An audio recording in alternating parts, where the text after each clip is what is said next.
Hi guys, it's Mark from the SK68 Threads, and today we have driven the Losi Lasernut. I know what's gonna happen here. Many from you don't understand and tell, oh, you don't have drive it, the car is new. It's not because I have cleaned it that the car is new. We have driven this car. I have to laugh the most of the comment on the Super Rock Ray, not Super Rock Ray, the Super Baja Ray video. The truck was not mine, so I drive one battery of the truck, but I take care of the truck. I put some vinyl cover on the truck to not damage the truck. I drive it cool, and many from you have thinking I have never driven the car and don't know what I speak about it, but if you look at the channel you will see I know what I speak about it. I know how to drive car, how to crash it, how to destroy it, how to rebuild it, and I also know how to maintain my car and how to overhaul it and clean it so they look new. I just have drive this one battery pack in 4S because, how I say, it's not my truck. The subscriber who sent me the truck new out from the box, so I can make the video for you guys. Tell me go and drive this truck, but just please take care about it. So we drive it smooth in the field, we jump it a little bit, we don't go to drive it in heavy terrain because we don't want to hurt it.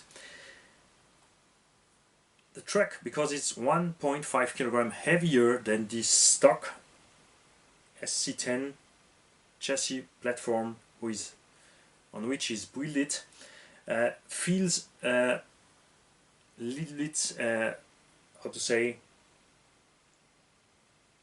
the more weight and the less power we have here, let him feel a little bit smoother is not the word. It's not powerless, but we are just in between. It's okay for what the truck was made.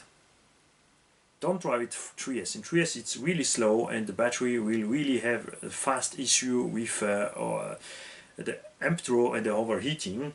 In 4S it's okay, but how I say in the unboxing video, the motor is a little bit too small. Usually with this weight, 4.5 kilogram, you drive 86 mm long motor, okay, but 40 mm diameter with about 2002 to 2500 watts. Here we have only 1500 to 1700 continuous watt. Take care, don't go when you go on the website from Spectrum you find the maximum power, but that's not the continuous power, and most of the time the motor has only the half of the maximum power in continuous. That means if you have in the Arma Felony a motor which rated 3000 watts or 5000 watts, it's not a 5000 watt motor. That means 7 horsepower. It's just a half. That's just the maximum we can pull out, but continuous it's most of the time the half of this power. So we have here the power to move a smaller 1/10 scale car in a heavier 1/10 scale stretched car with heavy big tires. It's okay to drive, it feels fine to drive, it's fun to drive. I love to drive this car, I really love it, but a little bit more peps on the power I could.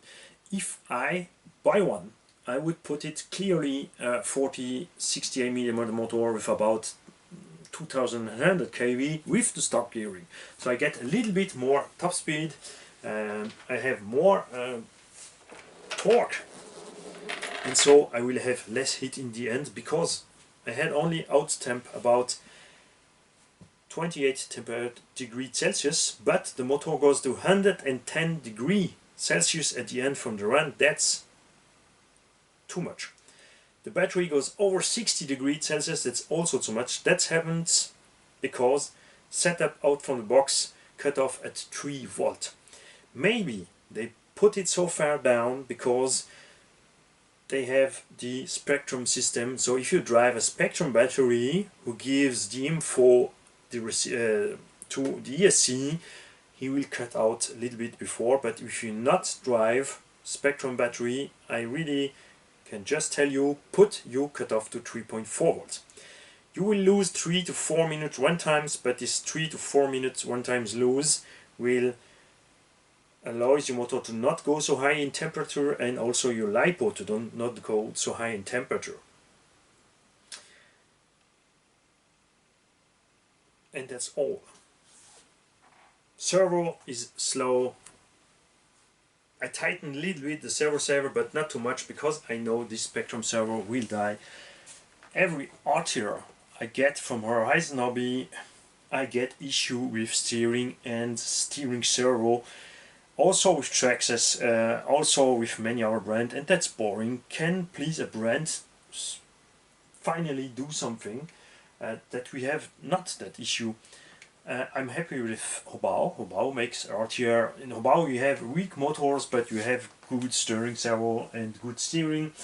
And many other brands make it good, but not so much we want. And most of the time we have all with the time to change the stock RTR servos. Especially that car when I run in rocks and some stuff will surely see his servo dying. Underneath, I really think that Losi for that price can do for us bumper with skid plates. Losi is a Horizon Hobby. Horizon Hobby is Arma, so please, can Losi look by Arma how to do bumper and skid plates, and can please Arma look by Losi how to do steerings. This Horizon Hobby's servos on the steering are not the best, but the steering from the Losi car are good, and I cannot understand that Arma makes so bad servo. The new system on the 110 scale, this toy 110 scale servo saver, and the ADAS Creighton and Outcast, this servo saver is absolutely mess. So please look by the Losi division how to make a real 1/5 scale steering by TBXL or Losi 5. Someone tell me they do that because they have enough room to make a bigger steering. Sorry, the Creighton ADAS is really big, and we have really enough room to put a real steering in that Creighton. But back to this little Losi. So I put RPM underneath for /4x4 in the front, because I love the way it looks like. I know T-Bone and Detroit Racing or RPM have already done something special. I also can use the SC10B front bumper, but I find it the /RPM bumper is heavier. It can take more, and the user from this car are gonna run it in stone, so you need a better bumper in the front. That's why also I make a brighter bumper. That's why I use that, so it don't gonna hurt really fast here the shocks and the shock mount here in the front. That's the most of the time what happens when you drive in stone and gravel.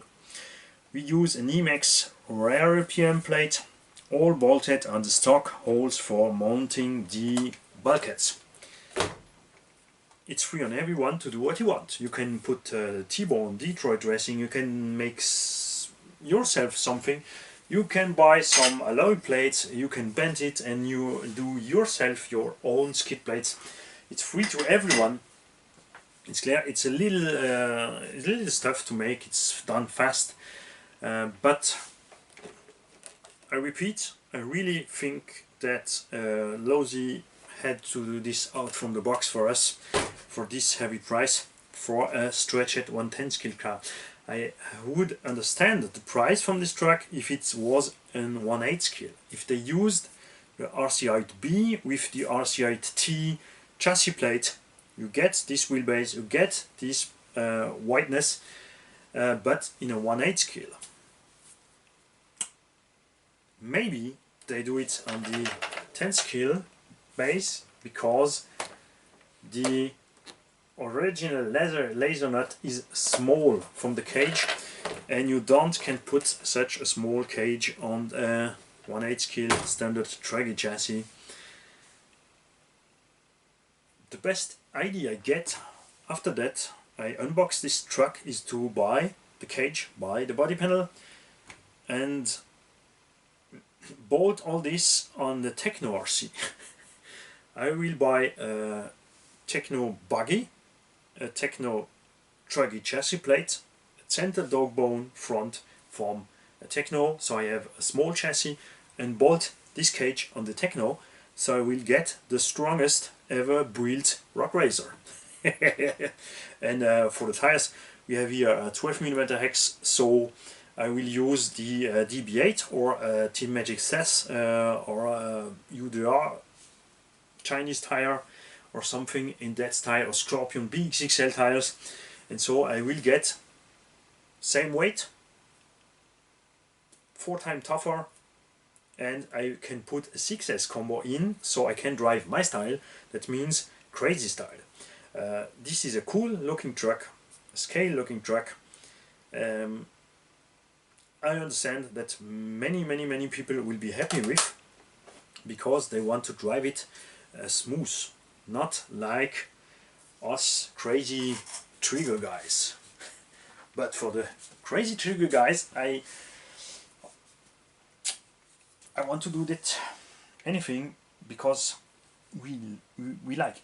I'm a heavy driver, I know it. But I love the look from this truck, but I'm not gonna buy it because I know I will destroy it. So I have really plain. Don't know if I get time to do it, if I will do it. I have so many ideas, but I really wanna do it on a 1/8 scale, tougher, buggy platform. And I'll say the Techno is maybe the best choice for do that. Bye guys.